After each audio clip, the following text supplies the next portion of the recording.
The United Nations has warned it will be impossible for around 1 million Palestinians to leave northern Gaza by midnight, after Israel told them to move for their own safety. The order comes ahead of an expected Israeli ground offensive. The main UN agency in the Gaza Strip called the order horrendous and warned that Gaza was becoming a hellhole on the brink of collapse. The World Health Organization appealed to Israel to immediately rescind the order, saying unimaginable human suffering is now unfolding.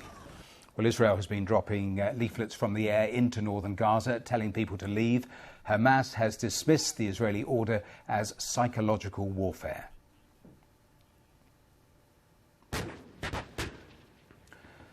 Well, Israel has deployed tanks on Gaza's boundaries. In a statement released after a sixth night of airstrikes, the Israeli Defense Forces accused Hamas of using civilians as human shields.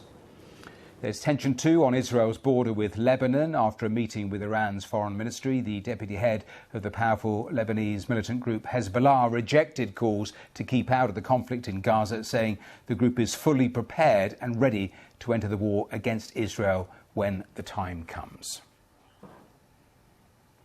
Well, these are the live pictures from Gaza. We have seen rockets being fired out of the Gaza Strip through the course of today already, but it is pretty quiet as those Israeli airstrikes continue intermittently. Let me show you the pictures, though, from Ramallah, from the West Bank, because disturbance is there, and you can see some of the live pictures coming into us. Still people there on the streets, and we had those reports earlier that Israeli forces had killed 4 Palestinians. So those just some of the latest pictures coming into us. Let's bring you the very latest details from our correspondent on the ground, Tom Bateman. Some civilians are heading south from Gaza City, already suffering a humanitarian disaster. They're on the move after the Israeli army gave 1.1 million people 24 hours to flee their homes. Everything is threatened, says Hussam. How long will this go on? There are no more houses. The whole area is destroyed, she says. With Gaza under an Israeli siege, the military's message is all that's getting in, dropped by leaflet, telling civilians to move for their protection after it says Hamas waged war on Israel. The armed group is calling it psychological warfare, telling people not to heed it. Such a mass evacuation in 24 hours is impossible. It would cause chaos, and aid groups say it could have devastating consequences. The forcible relocation of civilians like this with a 24-hour notice is crystal clear violations of international law. We have reports from our people on the ground that the panic, the chaos in an already traumatized population that is on a bombardment like no other is limitless. The Israeli bombardment continued into the morning. People won't flee for their own lives when there are still the lives of others to save. With many more dead and power to life-saving facilities for the survivors running out.